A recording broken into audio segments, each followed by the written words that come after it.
the topic before us is obviously an incredibly broad one, and it's our intention to discuss not only the technical aspects of digital infrastructure, where it is now, where it's going, but also the opportunities for wider expansion and prosperity that can provide.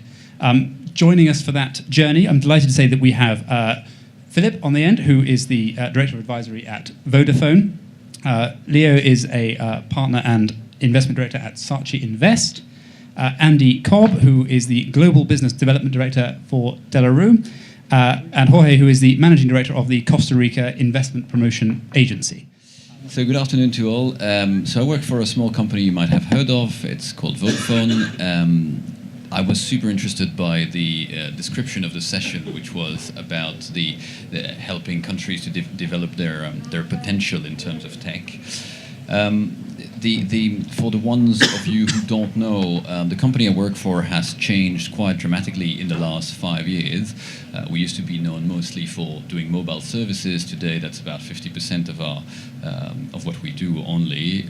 We've grown quite significantly. We currently deliver services to about 1.1 billion people in 125 countries, mainly through three type of arrangements. One of them is equity, so we buy companies. One of them is called partner markets, where we basically team up with companies, so we don't buy them, we guarantee that we won't buy them, but then they can get all the services that we get. So if you want roaming, you have roaming. If you want management, you have management. If you want platforms, you have platforms, etc. As part of that journey, we've developed a huge database of benchmarking, really. We have experiences from plenty of countries around the world. And with that, we've created a unit that is essentially what I do, where we tend to have a look at countries and then try to identify what they are trying to do, how feasible it is to do it, and then try to guide them into the type of tech they could implement in order to get there. Give you a typical example. Last month I was in a North African country where the government is trying to find a way to transfer money from rich areas to poor areas. And of course you can do that using mobile money, but of course you have an entire feasibility of it, which is your banking ecosystem capable of doing that, etc. Last week I was actually in Latin America, where another government is asking us how they can make their market better. And this is a very big parallel for me for what was said this morning, which is people talk about smart cities, they talk about all the wonderful things you can do with technology. But for instance, in the country where we were, 10% of people have their telephones or all their telecom equipment stolen per year. It's very difficult to convince people to go up into the chain and start having, smart whatever, if your telecom equipment is going to be stolen from you at 10%, which basically means that over the 3 years of the average time you own it, you have 30% of chances of not having your equipment anymore. So we tend to now give very objective views to authorities, governments, and telecom operators, telling them, look, if you want to do this, typically a smart city, or if you want to fix mobile money, or if you want to improve your education, etc., then you should do 1, 2, 3, 4, 5 on the tech side, so that they can then reflect on feasibility and focus first on the most important things. So happy to have a discussion on Latin America. Yeah. My name is Leo Castellanos. My current role is as an investment partner at SAATCHiNVEST. It's a venture capital arm of an advertising agency called MLC Saatchi PLC. It's a global advertising agency. But we, as a fund, invest across different sectors. So we're sector agnostic. We have made investments, about 24 investments now, into companies, mostly UK-based, brands such as Citymapper, which is a phenomenal transport app that started in London. When we invested, it was only in London. Now it's in about 50 cities across the world. And it's already kind of returning our fund. So really lucky there. So EdTech, artificial intelligence, e-commerce, apps. So across many different sectors. My connection to Latin America, I am Venezuelan, born in Caracas. I've been in this country for 17 years.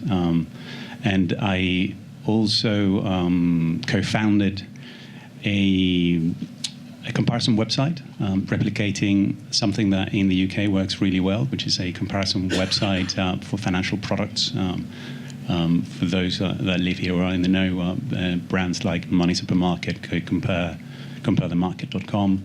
And so we have created a company called Comparabien, and it just compares financial products across 3 different verticals. So money, insurance, and telecoms. We started in Peru, and we're now across 6 other nations in Latin America. So my role in the company as a founder was developing the business and starting up the different operations in different countries. So getting exposure to what it is like to start a business and to run a particular business of that kind in Brazil, and how it is different to Colombia, and how it is different to Peru, etc. So very glad to be here, and hopefully I can just share some insights into what we're doing. Andy? My name is Andy Cobb. I work for De La Rue. My responsibilities are for the parts of the business that don't print banknotes. That's the thing that we're most famous for, banknotes in 140 countries around the world. So I look after the parts that are responsible for citizen identity, but also counterfeit and illicit goods, and the tracking and tracing as opposed to the production and circulation of. So both of these parts of the business they require additional infrastructure. I was brought in by the business from a role at BAE Systems, where I worked for the Applied Intelligence Department there. So I come back from a digital background, a cybersecurity background, but really all the E-enabled services that we talk about in terms of payments or in terms of e-government, they all rely first and foremost on a secure identity, and more these days a secure digital identity. So the whole world of identity solutions is becoming digitized. So my technology background has been brought in to help with that within De La Rue. Likewise, illicit goods, a terrible scourge on society in terms of where these things end up, where the money from these things ends up. So serious organised crime can stem just from somebody buying an illegal cigarette on the pavement of a street. The governments are keen to make sure their citizens get good health, and the taxation systems that are put in place, first of all, discourage people from smoking in the first place or drinking too much alcohol, thereby saving governments money in health services. But also, the taxation and the regulation of those products prevents the financing of serious organised crime. And again, this is all enabled through digital means these days. So track and trace of illicit goods is what we do and what I'm interested in. Fantastic. All right, please. Well, thank you. Good afternoon to everyone. My name is Jorge Sequeira, Managing Director at CINDE, Costa Rica's investment promotion agency. And I guess my role here today is to talk about how a connected world can actually help transform a country's economy, which has been the case of Costa Rica. Probably most of you, even today, even most Costa Ricans today, think that our economy is based on agricultural products. If I were to ask the people here to raise hands of which is our #1 export product, I bet most people would still say bananas, coffee, or maybe some might even say pineapples, right? Well, it turns out that coffee is less than 2% of our total exports today. And bananas is about 4% of our exports. Okay, we export today much more IT-related and IT-enabled services than all our agricultural sectors combined. In fact, we exported 48% in services last year of our $20 billion in export last year from Costa Rica. We're a 5 million person country, population. Of our $20 billion in exports, 46% were in the services. That includes tourism. But $4.2 billion worth of those were from the IT and IT-related sectors. And these were absolutely enabled, thank you to the coming of age of the internet, communications, fiber optics, that has allowed Costa Rica to connect to the world and have over 300 multinational corporations today operating in Costa Rica, with global teams delivering service in areas such as cybersecurity, blockchain, data analytics, Internet of Things, cloud computing, software development, software testing, web design and development, and so on and so forth.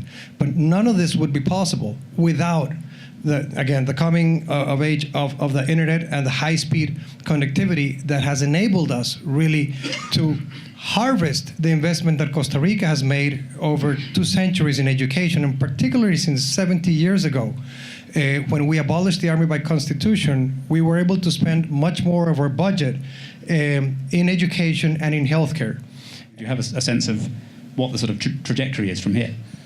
Yeah, well, of course, that's a big challenge. And I know, Robert, that you're an expert in this topic of skills and training and education.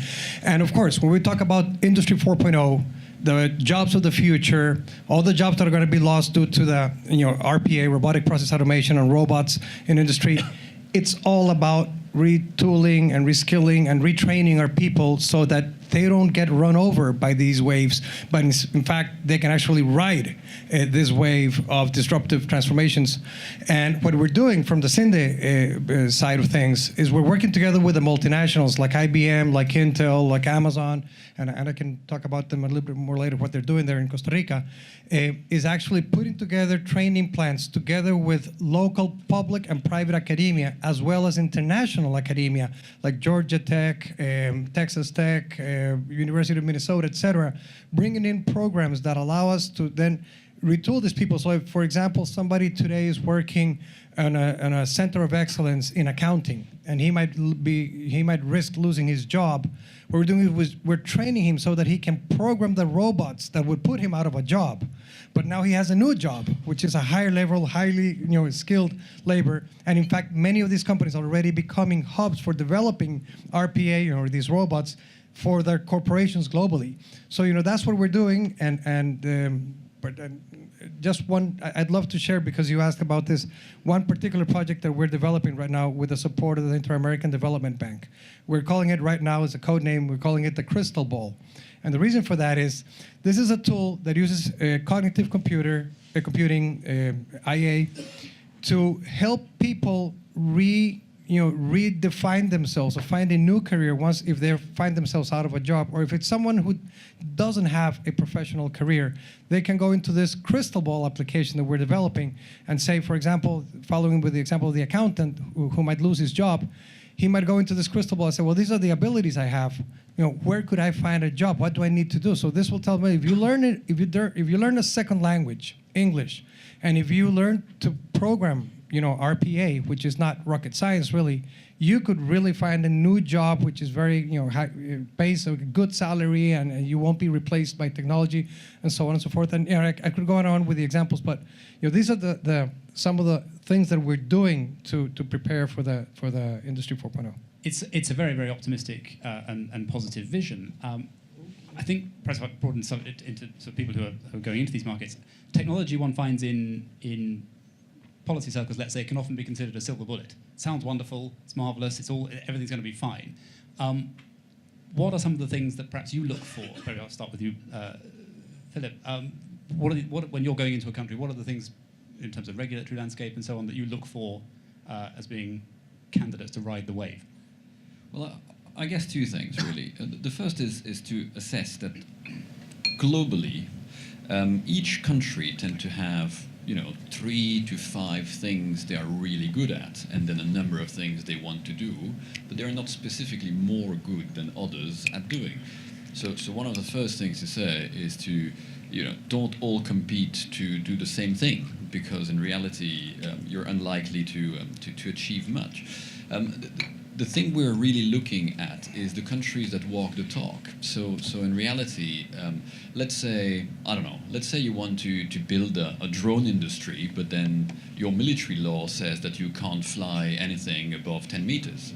Well, you're unlikely to be able to test your equipment. Let's say that you want to specialize into manufacturing of goods that are connected, but then your law says that you need to have local SIMs. Well, if you need to have local SIMs, then why would other countries allow your equipment to actually work in their countries?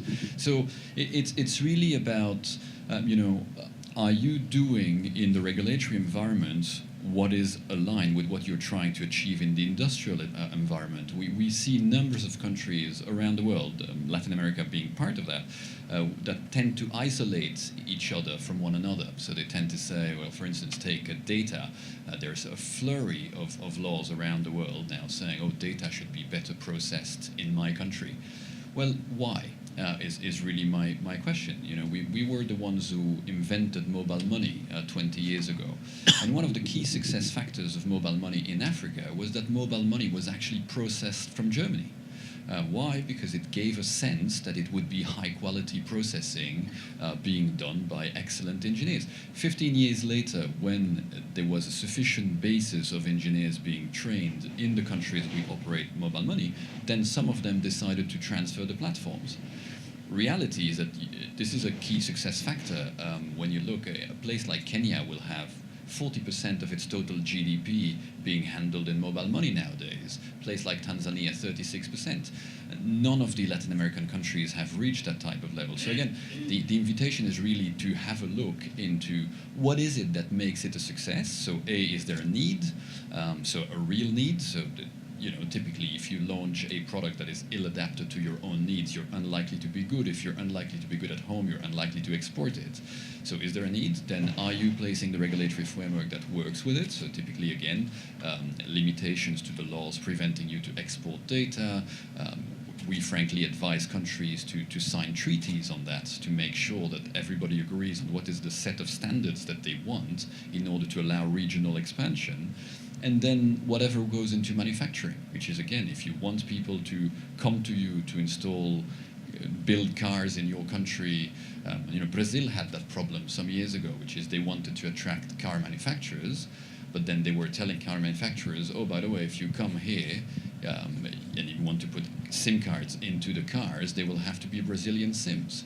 And people would say, well, we don't want Brazilian SIMs. We want the SIMs that we choose. It's nothing to do with Brazil. It's they want to choose what they want with the system they want, not the system that gets imposed. So that's really that. Andy, you want to come in on the data front, perhaps? Yeah, I really agree on the point, giving the right solution to the right country for the right reasons. It's very easy for us to look at something like mobile payments, electronic payments, for example, and decide that is a ubiquitous solution for the whole world. Whereas obviously for many countries in the world it's really not a solution. It really puts many of the citizens at a major disadvantage, and that's speaking as a printer of banknotes. But it's very, very true. And the other part of that is things like citizen registration. Even in the UK, we're a little bit loath to carry identity cards. And if the regulation is put in place in a country to make people have to do something, then that might work to an extent. But you've also got to entice the people of the country to recognise that it's a good idea and is useful for them.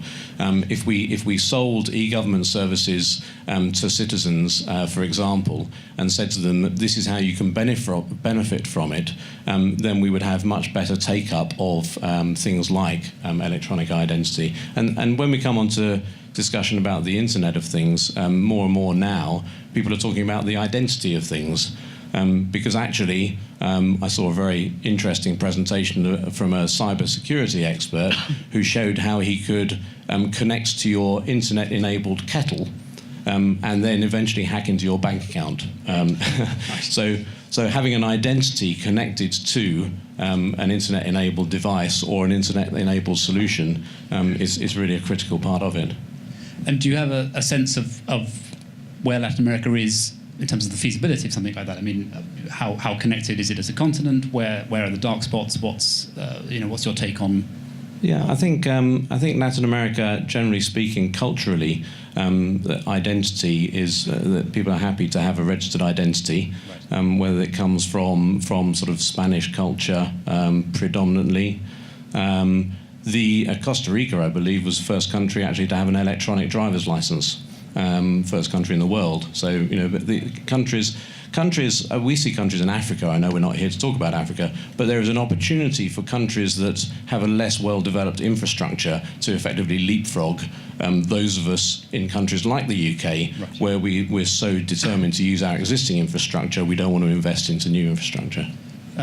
Sorry, Philippe, you said I was just going to nuance that. I generally agree, except on the regulatory side, which is that lots of Latin American countries still have rules, at least in the telecom and ICT space, that are 20 or 30 years behind, or, which is even worse to my eyes, some of them have new rules, but they don't apply them. So, we do these analysis where you see, oh, you have this beautiful law on fraud management, or you have this beautiful law on, identity management, all these things, but they don't get implemented. And then the feeling again is, if you tell the population that you're going to tackle a certain problem, and then once you master it, you are going to export this and make it a unique selling proposition for the country, then you better do that, is really my take of it, which is we get into these dialogues with operators, governments, regulators all around the region, where there is the grand plan, and then there is the devil is into the detail type of thing. So really, I would build it up from the ground, which is to say, what am I trying to achieve? What are the problems you need to eliminate? What do I have in stock that I could use for that? What do I objectively not have in stock, which is the part that most countries don't really want to see, and then work on it from a tech perspective there. Leo, I guess someone I know is interested in startups and early stage investment. I guess new technologies are often a key candidate for that. This leapfrogging idea that perhaps in countries that are less developed in terms of infrastructure have some opportunity to get ahead of the queue. Does that chime with your experience? Well, I guess Latin America is not. It doesn't have the gap as big as continents like Africa, where you can absolutely just bypass entire generations of technology, right? Because it's always historically just keeps somewhat abreast of what's happening in Europe or in the States. I think innovation comes more around a colleague of mine uses the word tropicalization. So it's actually, how do we bring this innovation and make it work within the population, and for that you need to tweak and make certain changes. A simple example would be transactions over the internet, right? So whole processes that people in Europe, in the UK, do completely online. In Latin America, we've gone quite a long way, but at some point in very specific journeys, people actually want to talk to someone on the other side of the phone or face to face, And so in services or industries like, for example, a comparison website, at some point you actually need call centers and people on phones talking to people that want to just have that kind of reliability and assurance. Sure. Yeah. How? This is one for perhaps all of you. How connected at present is the continent? I mean, it's something that we've talked about. Mobile penetration is just through the roof. I mean, it's just it's probably one of the most connected places in the world. It's 122% last time I checked. Right. So there's more mobile phones in Latin America than there are actually people. Yeah. And is the same true of fast broadband and these kind of things? Well, I would say it is true in the low-end type of mobile phone. So I would really qualify that into. It's completely true. It's a phenomenal feat. And again, I know we're not here to talk about Africa, but Africa has plenty of learnings you can take. Years ago, we made, not us as such, but as an industry, a big mistake, which is we thought that Africans wanted to buy dust-proof and waterproof phones rather than good phones, and so lots of phones were created so that they would be resisting to anything. And in reality, then one day somebody had the brilliant idea of bringing a cheap, very good phone, and they sold gazillions of them. So same thing happened with us in India. India wanted to create a solution to teach students or school children via tablets, but then of course big American tablets were a bit expensive for what it is. So we took the challenge, we built a tablet with a manufacturer that you could retail for $42 for the equivalent of roughly an iPad 3, and all of a sudden you sell dozens of millions, actually hundreds of millions of them. So I think what the answer is there is a huge potential in up-kitting people. People do have kits, but there is a security element to it. So people don't buy the best of the best because they don't know if it's going to be stolen, and that's across the continent. There is way too much openness or latency towards stolen goods being resold, and that's where traceability type of debates become, which is, in reality, the number of telephones you can see on the continent that are, have their identity being transformed to 0000 and still work, where everywhere else in the world it would be stopped automatically, is much higher in Latin America. So again, it's very small but very practical adjustments that could be done, and then you would create more trust, and with that you would get people to buy better kits, and that would allow them to have better services and better industrial applications, I think. Sorry, you wanted to come in? Yes, no, just regarding the mobile penetration that we're talking about, and I agree that there's an issue of quality of that penetration, but in Costa Rica it's 180%. It's one of the highest in the world today, higher than Singapore and Switzerland, for example. And data consumption has gone through the roof.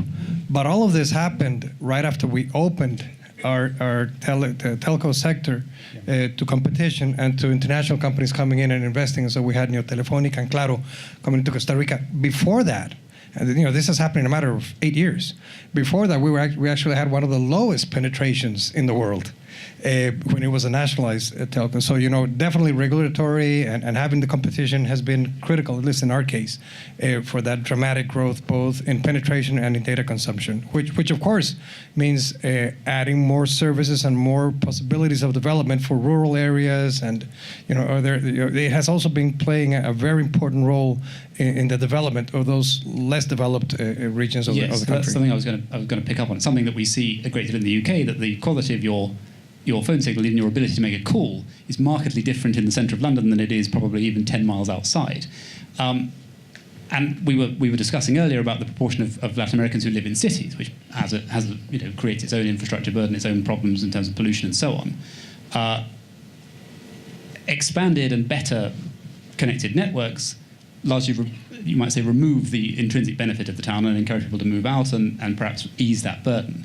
Do you see much scope for that in Bogota or wherever, or are there more pull factors than pushes? I can maybe share a data point on that, which is we've made a study back some 2 or 3 years ago, which was essentially showing that in your average emerging market, between 71 and 75% of the total investment go to 1 or 2 places per country. The one part of me says, yes, you're right. If you were having perfect coverage everywhere, then people would stay at the same place. One part of me says you wouldn't change anything, because in reality, people will go with what gets developed, and more you see very, very big differences between the type of overall services, nothing to do with telecoms, but schools, medical, whatever, that you get into those main cities that get all this investment, because those investments leads to good job, and the people who want the good jobs want to have those services. So there is a positive ecosystem being built. So it is a very big political question to my eyes for every country in emerging markets, which is, what are you wanting to achieve? It's obvious that it's much easier to get super good top cities having everything and then expand than it is to try to lift everything at the same time. Yeah. At the same time, it is clear that it creates a difference between the people in rural areas and the people not in the rural areas. So somehow you're going to push the system. So again, what we see is that this is everywhere in the world. Everybody is going towards cities. We currently operate about 18, I think, smart cities as of today. We have 42 being organized. because people are moving to cities, you need to rethink completely the way you manage your roads, your traffic, your hospitals, your schools, everything. But because you do that, they become even better and therefore even more attractive. Yeah. So the feedback loop is circles ever wider. Presumably that implications for e-government and so on. That it. Yeah, absolutely. We're currently engaged in a citizen registration solution for a South American government, Caribbean country actually. And one of the things they're planning to do is to create, in more rural areas, to create sort of almost like internet cafes, but government internet bureaus, if you like, for people because they can't afford to put the infrastructure in place to make the bandwidth big enough, or indeed some of the citizens might not have the sort of level of mobile devices that we talked about here. So they're creating those sort of bureaus. So again, it comes back to what Philippe was saying. Look at the problem and come up with a solution to it, rather than just sort of taking the solution and saying, well, that worked here, so it should work everywhere. Is there, let's say, a hearts and minds battle to be won there?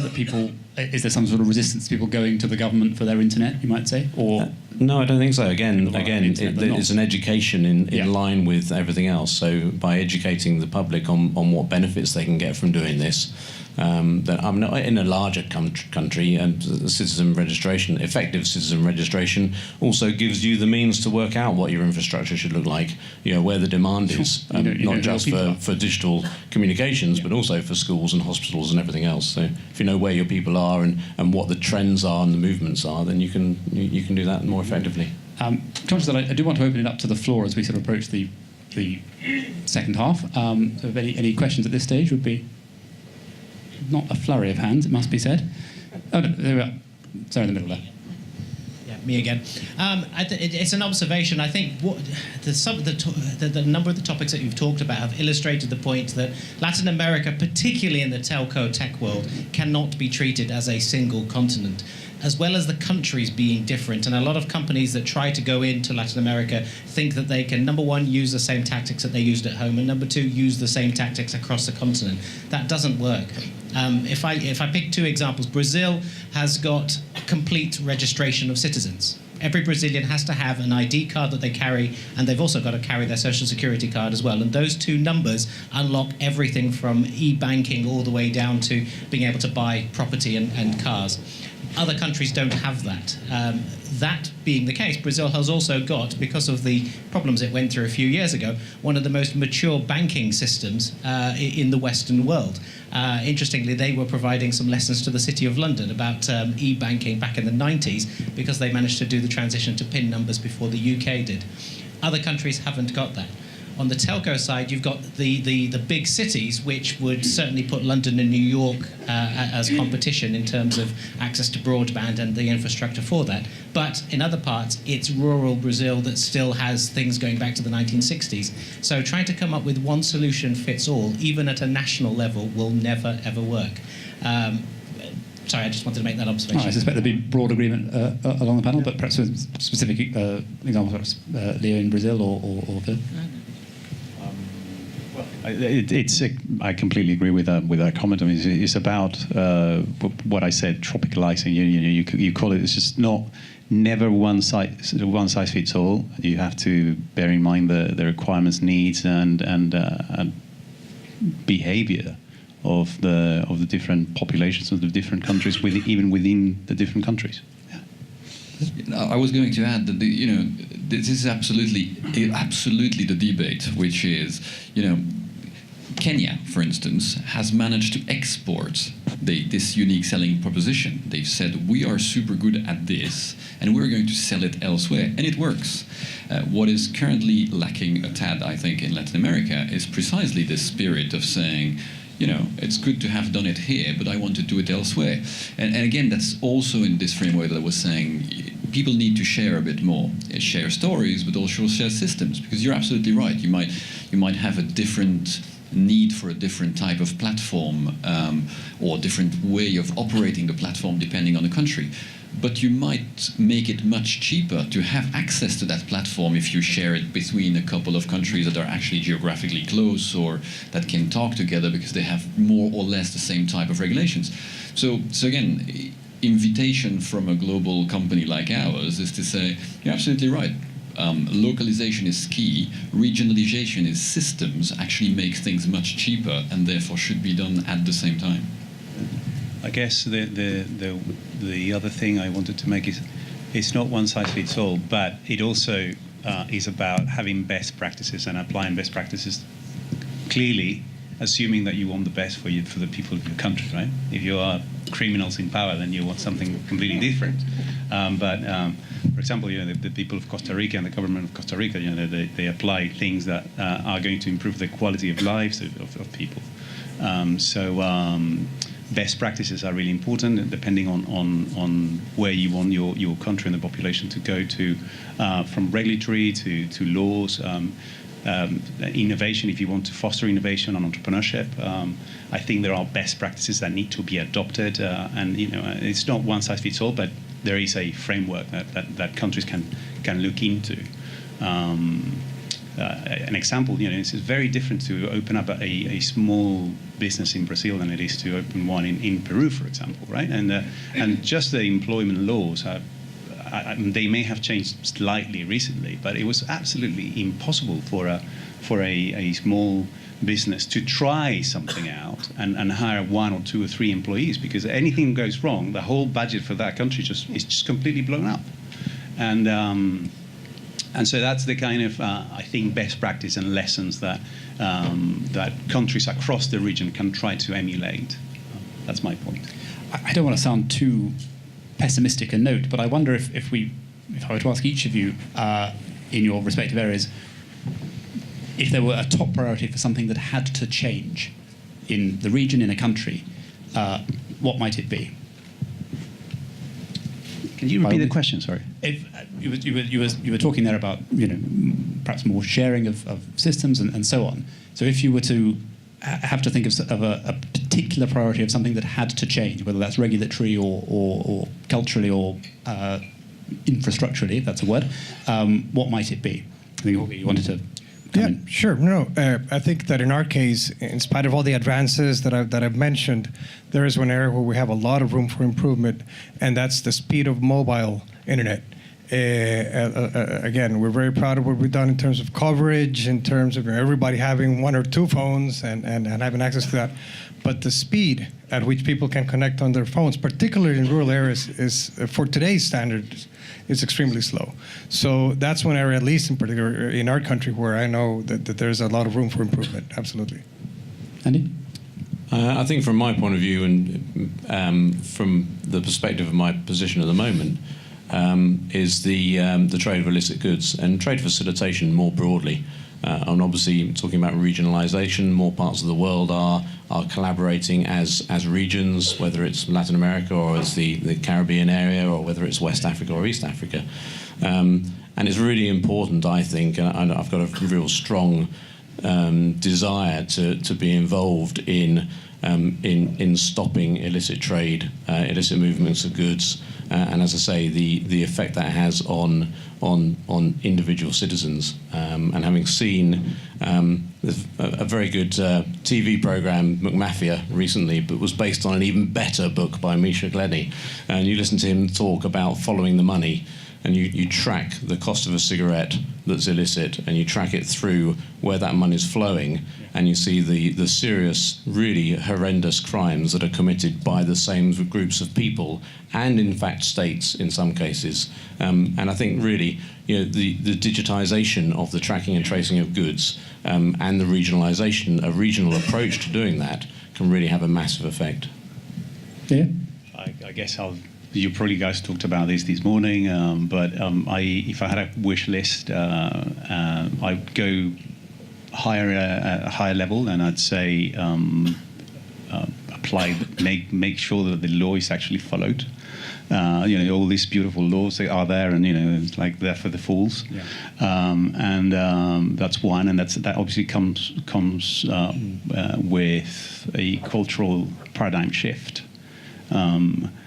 Which I believe is possible, but you need commitment, and you need people engaged and following that, and I think also secondly, it's like slightly because of that instability, then it's from country to country, it's just the political instability that has always an effect in how business and innovation and and growth can be fostered.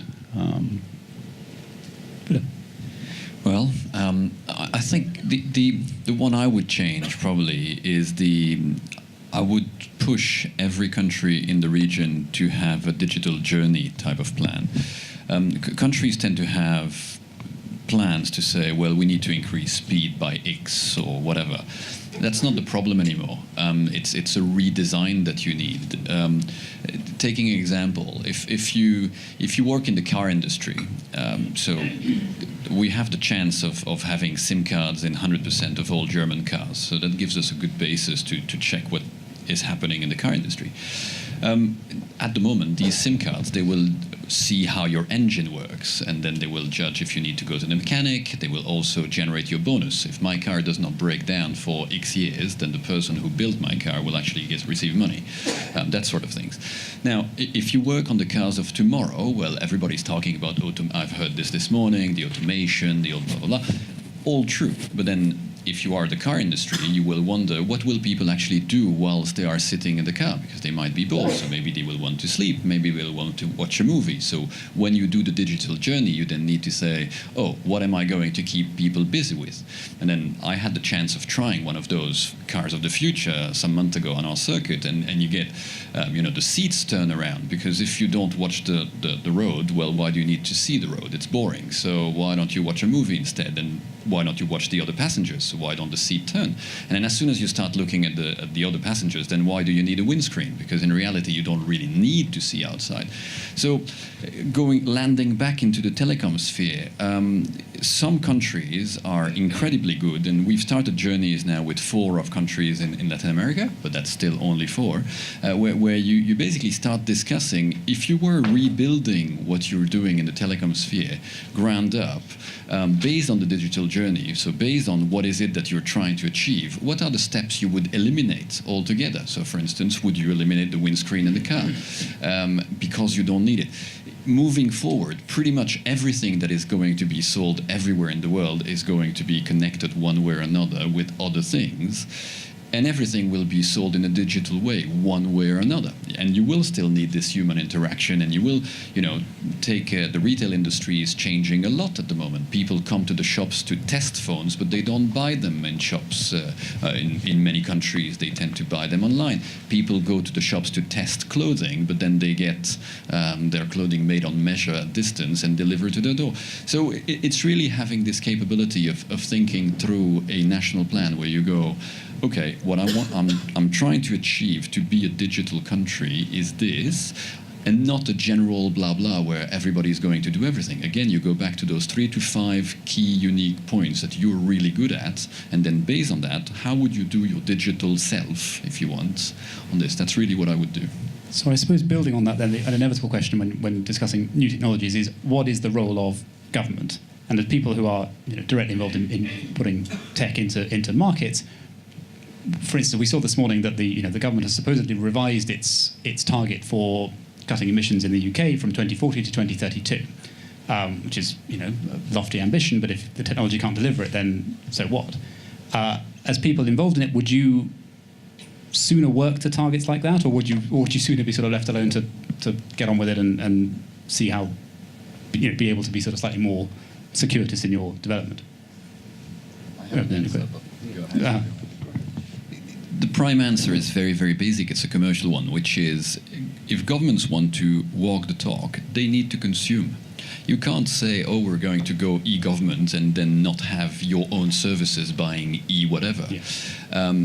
Take the adoption of electric cars. Well, check if the municipalities are buying electric cars. If they're not, then you're basically talking, but you're not doing. So, we call it governments as customers, which is, somebody up north in your continent has invented an expression this year, as we all know, called priming the pump. And I think, you know, it's really seriously where governments can have, but just not governments, local authorities, regional authorities, national authorities, prime the pump by starting the adoption of something. If it works, great, increase it to others. If it doesn't work, you know, fail fast, as they call it in the tech industry, and then basically move on and try something else, but be the lead client, so that at least it's, you know, it's this association that works super well, not just private sector, but the two together. Yeah, coming back to something we said earlier, which is start with the problem, don't start with the solution. So as a government, if you want e-government, don't do it just because you want to be the first to do something. You know, have a reason why you want to do it. So what is the problem you're trying to solve? And then work back from there. I mean, there are a couple of countries in the world that I can become an e-resident of. Great. They're not countries I'm planning to visit anytime, so why is that helpful? So, yeah, work out what the problem is. Any more questions from the floor? Or we have a little bit of time left, I think. Raman? It's a bit of a complex question.